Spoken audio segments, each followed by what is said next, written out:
వదిలేయండి. మేమేమంటున్నాము, డిస్కామ్లు ప్రైవేటీకరణ చెయ్యము అని కుండబద్దలు కొడుతూ ముఖ్యమంత్రి గారు మీరు స్టేట్మెంట్ ఇవ్వండి. అదానికి అప్పజెప్పము అని స్టేట్మెంట్ ఇవ్వండి. అదానికి బెదరము అని స్టేట్మెంట్ ఇవ్వండి. అది ఎందుకు మాట్లాడట్లేదు మీరు? ఎందుకు భయపడుతున్నారు? ఎవరి కోసం భయపడుతున్నారు? మళ్ళీ ఎదురుదాడి ఎందుకు దాని మీద? దయచేసి నేను మిమ్మల్ని కోరేది ఒకటే, మేము ఆనాడైనా ఈనాడైనా పబ్లిక్ సెక్టర్ అండర్టేకింగ్స్ విషయంలో we have abundant clarity.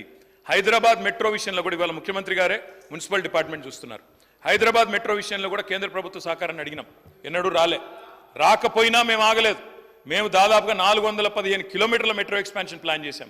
Airport ఎక్స్ప్రెస్ది నిజానికి టెండర్ కూడా ఫైనల్ చేశాం. సరే, వారు రద్దు చేశారు, వారిష్టం. ప్రభుత్వం వారిది, వారిష్టం. ప్రజలు అల్టిమేట్గా వారు సమాధానం చెప్తారు.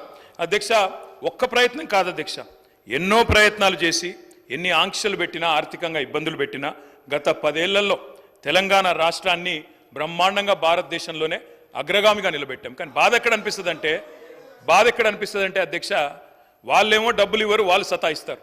మీరేమో ఇవాళ రాష్ట్రంలో పదవుల్లో కూర్చొని ముఖ్యమంత్రిగా మంత్రిగా ఉండి రాష్ట్రం మీద నిందలేసే విధంగా మాట్లాడితే అప్పు ఎక్కడ పుడుతుంది? కొత్త పెట్టుబడులు ఎక్కడి నుంచి వస్తాయి అధ్యక్ష?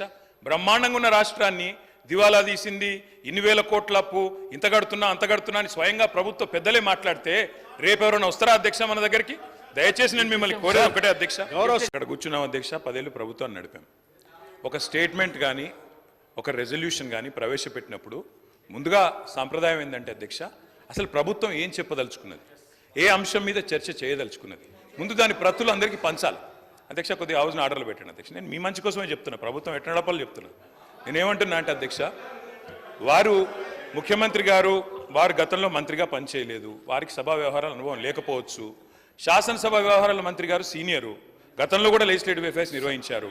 నేను మీతో కోరేది ఒకటే, ఈరోజు వదిలేయండి, సరే ఈరోజు వదిలేయండి, చర్చలో పాల్గొంటాం, బ్రహ్మాండంగా చెప్తాం. కానీ రేపు ప్రజలకైనా ప్రజలకు కూడా తప్పుడు సంకేతాలు పోవద్దు అధ్యక్ష.